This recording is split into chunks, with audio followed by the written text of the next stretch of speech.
Shalom Bapak Ibu dimanapun kita berada. Semoga kita selalu dalam keadaan sehat ya. Bapak Ibu serta saudara-saudari yang mendengarkan renungan ceria pada hari ini, kita akan mengawali renungan kita dengan berdoa. Mari kita berdoa. Kembali kami mengucap syukur ya Tuhan untuk setiap kasih yang selalu mengalir dalam kehidupan kami. Tuhan, pada saat ini kami akan mendengarkan sedikit dari kebenaran firman-Mu. Kiranya Roh-Mu hadir di setiap kami yang mendengarkan renungan ini, agar apa yang kami dengarkan dan renungan ini dapat menjadi kekuatan bagi kami. Dalam nama Tuhan Yesus, doa yang kurang sempurna ini kami naikkan. Haleluya, amin. Bapak Ibu yang terkasih di dalam Tuhan Yesus, renungan kita pada hari ini terambil dari Yehezkiel 47 ayat 12. Begini firman Tuhan. Pada kedua tepi sungai itu tumbuh bermacam-macam pohon buah-buahan, yang daunnya tidak layu dan buahnya tidak habis-habis. Tiap bulan ada lagi buahnya yang baru, sebab pohon-pohon itu mendapat air dari tempat yang kudus. Buahnya menjadi makanan dan daunnya menjadi obat. Haleluya. Bapak Ibu yang terkasih di dalam Tuhan, menjadi penghantar kita adalah sebuah cerita yang menceritakan di mana pada malam hari yang gelap, seorang petani bersama dengan sahabatnya berjalan menyusuri tepian aliran sungai untuk mendapatkan air. Air itu akan dipergunakan untuk mengairi sawahnya yang sudah ditanam padi. Sawah itu sudah mulai mengering. Setelah sawah tersebut mendapatkan aliran air, tanaman padi bisa bertumbuh dengan baik dan menjadi subur. Ketika petani itu berjalan di malam hari untuk melanjutkan pekerjaannya, ia merasa kehausan. Setelah petani itu minum air yang dibawanya dari rumah, petani itu merasakan kelegaan dan rasa hausnya hilang dan kembali segar. Bapak Ibu serta saudara-saudari yang mendengarkan renungan ceria pada hari ini, dari tadi atas kita bisa belajar betapa pentingnya air bagi manusia dan bagi makhluk hidup lainnya. Tanpa air, semuanya akan mati dan lenyap. Sebaliknya, dengan adanya air, ada kehidupan. Itulah yang disaksikan oleh Nabi Yehezkiel melalui penglihatannya dalam Yehezkiel 47 ayat 1-12. Bapak Ibu yang terkasih di dalam Tuhan, pada saat itu Tuhan membawa Yehezkiel ke pintu bait suci dan ia melihat ada air yang keluar dari bait suci tersebut dan mengalir menuju ke arah timur. Tampaklah bahwa air yang keluar dari bait suci setingginya masih sebatas pergelangan kaki. Aliran air itu semakin lebar dan semakin naik sampai ke lutut, naik lagi sampai sepinggang. Akhirnya, aliran air itu semakin tinggi menjadi sungai. Akibatnya, Yehezkiel tidak lagi dapat berjalan sebab ia sudah semakin tinggi sehingga orang dapat berenang, sehingga menjadi aliran sungai yang tidak dapat diseberangi lagi. Melalui penglihatannya, Tuhan mengajak Yehezkiel untuk kembali menyusuri tepi sungai, yaitu kembali ke arah bait suci. Sepanjang perjalanan pulang, tampaklah di kedua tepian sungai itu sudah banyak pohon yang tumbuh. Kepada Yehezkiel, Tuhan berkata bahwa sungai tersebut akan mengalir dan bermuara di laut asin, air yang mengandung banyak garam. Anehnya, air dari sungai tersebut akan membuat laut asin menjadi tawar.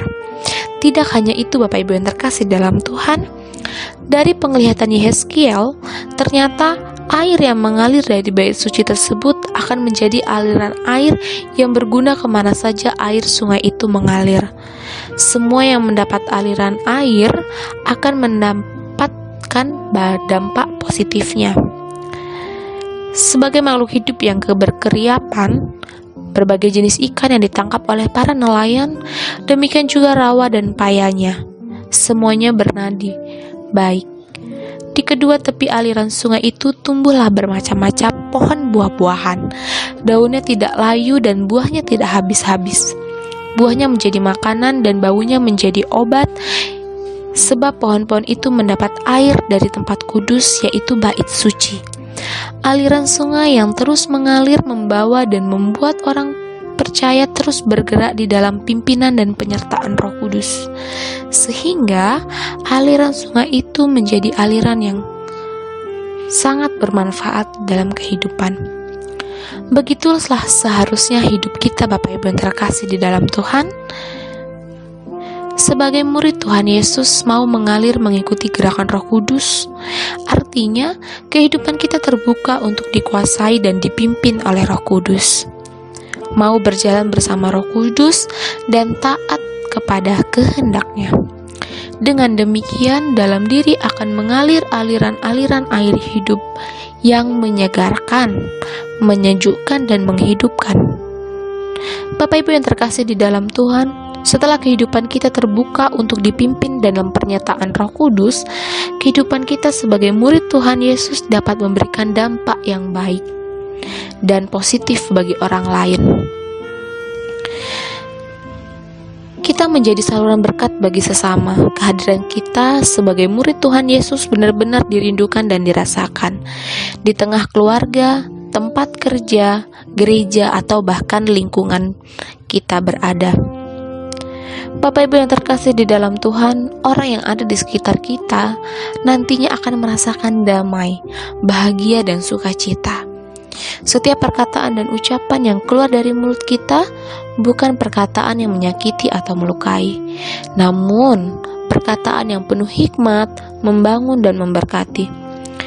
Demikian juga dengan tindakan dan perbuatan kita, menunjukkan sikap yang hidup dengan kasih, sehingga melalui perkataan dan perbuatan kita, orang lain dihibur dan dikuatkan.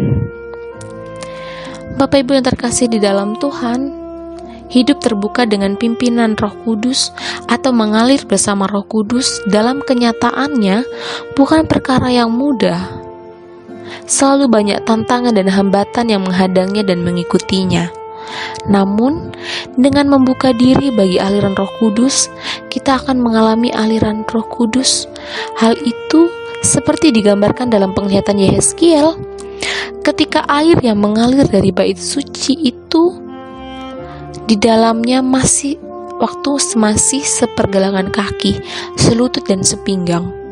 Orang masih bisa bebas bergerak kemana saja yang ia kehendaki. Namun setelah aliran sungai semakin dalam, sehingga orang lain tidak bisa lagi berjalan, orang hanya bisa berenang mengikuti aliran sungai. Bapak Ibu yang terkasih di dalam Tuhan, disinilah pentingnya mengalir bersama Roh Kudus, membuka diri untuk dipimpin dan dikuasai Roh Kudus, sehingga Roh Kudus sendiri yang memampukan untuk melakukan kehendak-Nya. Dan dari sana hidup kita benar-benar berarti dan bermakna bagi Tuhan dan sesama. Bapak Ibu yang terkasih di dalam Tuhan, sebelum kita menutup perenungan kita pada hari ini, mari kita menjadi orang yang mau mengikuti aliran Roh Kudus, agar kehidupan kita dapat menjadi berkat bagi sesama kita, baik kita di tempat kerja, di lingkungan kita, di gereja, atau bahkan di keluarga. Haleluya, amin. Bapak Ibu yang terkasih ke dalam Tuhan, kita akan menyerahkan renungan kita ini dalam kuasa nama Tuhan. Mari kita berdoa. Tuhan, kami menutup renungan ini dengan kembali menghadapkan hati dan pikiran kami ke dalam kuasa Roh-Mu.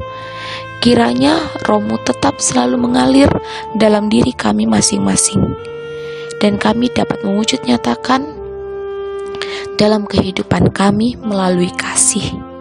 Dalam nama Putra Tunggal Anak-Mu yang kudus, kami berdoa dan mengucap syukur. Haleluya, amin.